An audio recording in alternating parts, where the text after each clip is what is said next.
हे 4th generation device आहे. हे DIN रेल माउंटेड डिव्हाइस आहे. इथे तुम्ही DIN रेल माउंट आणि ते बसवण्यासाठी वापरला जाणारा क्लॅम्प पाहू शकता.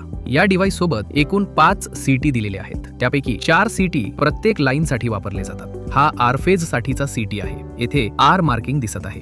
हा 100 एम्पियर CT आहे आणि येथे S1 ते S2 असा करंट डायरेक्शन दाखवणारा ॲरो देखील दिसतो. ॲरोची दिशा करंट फ्लोच्या दिशेशी जुळणं आवश्यक आहे. हा Y फेज साठीचा CT आहे ज्यावर Y मार्किंग आहे. हा B फेज साठीचा CT आहे ज्यावर B मार्किंग आहे. हा न्यूट्रल फेज साठीचा CT आहे. यावर R, Y किंवा B यापैकी कोणतीही मार्किंग नाही. हा CB CT आहे. R, Y, B आणि न्यूट्रल या सर्व 4 वायर्स यामधून पास झाल्या पाहिजेत. CB CT चा वापर अर्थ लिकेज डिटेक्शनसाठी केला जातो. ही एक 4 कोर केबल आहे ज्यामध्ये R, Y, B आणि न्यूट्रल आहेत. R फेज हे L1 ला, Y फेज हे L2 ला, B फेज हे L3 ला आणि न्यूट्रल हे N ला जोडलेले आहे.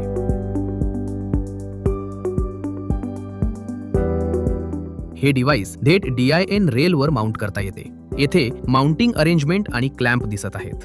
आता आपण डिव्हाइस DIN रेलवर माउंट करत आहोत. जसे तुम्ही पाहू शकता, आपण डिव्हाइस रेलवर ठेवतो. टेस्टरच्या मदतीने क्लॅम्प खाली ओढतो आणि डिव्हाइस घट्टपणे त्याच्या जागी दाबतो. आता डिव्हाइस सुरक्षितपणे माउंट झाले आहे. हा CB CT आहे. R, Y, B आणि न्यूट्रल या सर्व 4 वायर्स यामधून पास झाल्या पाहिजेत. या वायर्स मुख्य इनकमिंग सप्लाय किंवा मुख्य MCB मधून जाणाऱ्या आउटगोइंग केबल्स असू शकतात. CB CT हे मेन सप्लायच्या आधी किंवा नंतर बसवता येते, पण सर्व 4 वायर्स त्यामधून पास होणे आवश्यक आहे. आता आपण R फेज साठीचा CT बसवत आहोत. येथे R मार्किंग दिसत आहे. ॲरोची दिशा करंट फ्लोच्या दिशेशी जुळली पाहिजे. आता आपण R फेज केबल काढून ती CT मधून पास करू. पुन्हा MCB मध्ये जोडू आणि स्क्रू घट्ट करू. याचप्रमाणे Y, B आणि न्यूट्रल फेज साठीचे CT देखील इन्स्टॉल करण्यात आले आहेत.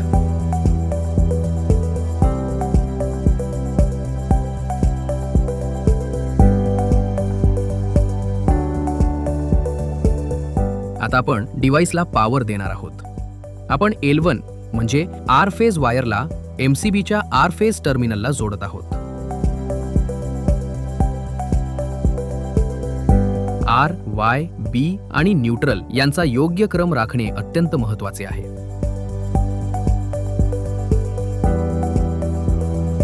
जर तुम्हाला डिव्हाइसमध्ये ट्रिप फंक्शन इनेबल करायचा असेल तर शंट रिलीज नावाचा ॲक्सेसरी लागेल. हा शंट रिलीज वापरल्या जाणाऱ्या MCBशी कंपॅटिबल असला पाहिजे.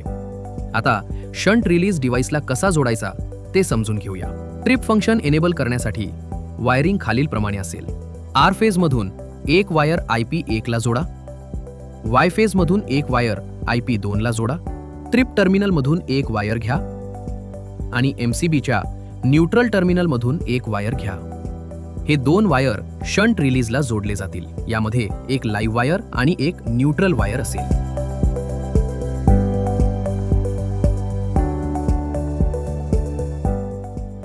आता 4th जनरेशन डिव्हाइस ऑन झाले आहे. जसे तुम्ही पाहू शकता, पॉवर इंडिकेटर ऑन आहे. वायफाय इंडिकेटर ब्लिंक होत आहे, म्हणजे डिव्हाइस पेअरिंग मोडमध्ये आहे आणि ट्रिप इंडिकेटर हिरव्या रंगात आहे. याचा अर्थ इलेक्ट्रिकल फॉल्ट झाल्यास डिव्हाइस सर्किटला ट्रिप करण्यासाठी तयार आहे. तुम्हाला येथे दाखवल्याप्रमाणे OHM एक्सबॉट नावाचे वायफाय नेटवर्क दिसेल. कृपया त्यावर क्लिक करा आणि ABCD 1 2 3 4 हा पासवर्ड टाकून कनेक्ट करा. त्यानंतर तुम्हाला नेटवर्कमध्ये साइन इन करण्याचा पर्याय दिसेल. त्यावर क्लिक केल्यावर तुम्हाला पेअरिंग पेजवर नेले जाईल.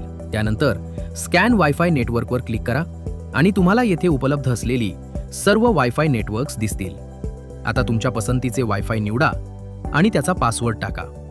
त्यानंतर तुमचा बॉट नेटवर्कशी कनेक्ट झालेला दिसेल. आता वायफाय लाईट हिरवी झाली आहे. याचा अर्थ डिव्हाइस इंटरनेटशी कनेक्ट झाले आहे. जर लाईट हिरवा आणि लाल रंगात आलटून पालटून ब्लिंक होत असेल तर डिव्हाइस वायफायशी कनेक्ट आहे पण इंटरनेटशी कनेक्ट नाही. जर लाईट सतत लाल असेल तर डिव्हाइस कोणत्याही वायफाय नेटवर्कशी कनेक्ट नाही. आता आपण पाहूया की डिव्हाइस शंट रिलीजचा वापर करून MCB कसे ट्रिप करते. आणि नंतर सर्किट पुन्हा कसे रिस्टोर करायचे. आता डिव्हाइसने शंट रिलीजला सिग्नल देऊन MCB ट्रिप केले आहे. जसे तुम्ही पाहू शकता, ट्रिप इंडिकेटर हिरव्या रंगातून लाल झाला आहे. सर्किट पुन्हा ऑन करण्यासाठी MCB पुन्हा ऑन करा, तरी सुद्धा ट्रिप इंडिकेटर लालच राहील. ट्रिप फंक्शन पुन्हा एनेबल करण्यासाठी लाल बटन दाबा. आता ट्रिप फंक्शन पुन्हा ॲक्टिवेट झाले आहे.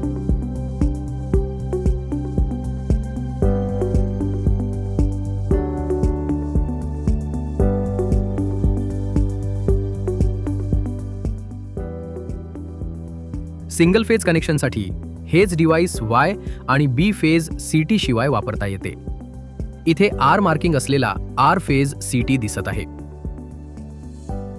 हा न्यूट्रल फेज साठीचा CT आहे, ज्यावर R, Y किंवा B अशी कोणतीही मार्किंग नाही. हा CB CT आहे, ज्यामधून लाईव्ह आणि न्यूट्रल दोन्ही वायर्स पास होतील. इथे इनकमिंग लाईव्ह कनेक्शन दिसत आहे. तुम्हाला फक्त लाईव्ह कनेक्शनला L2 आणि L3 मध्ये लूप करायचे आहे आणि न्यूट्रल वायर योग्य टर्मिनलला जोडायची आहे. या कॉन्फिगरेशनसह हेच डिव्हाइस सिंगल फेज कनेक्शनसाठी वापरता येते. सिंगल फेज ऑपरेशनसाठी इथून लाईव्ह फेजमधून पॉवर घ्या आणि कनेक्शन्स L2 आणि L3 मध्ये दाखवल्याप्रमाणे लूप करा. त्यानंतर न्यूट्रल वायर इनकमिंग न्यूट्रल टर्मिनलला जोडा. यासह 4th जनरेशन डिव्हाइसची इन्स्टॉलेशन आणि सेटअप प्रक्रिया पूर्ण होते.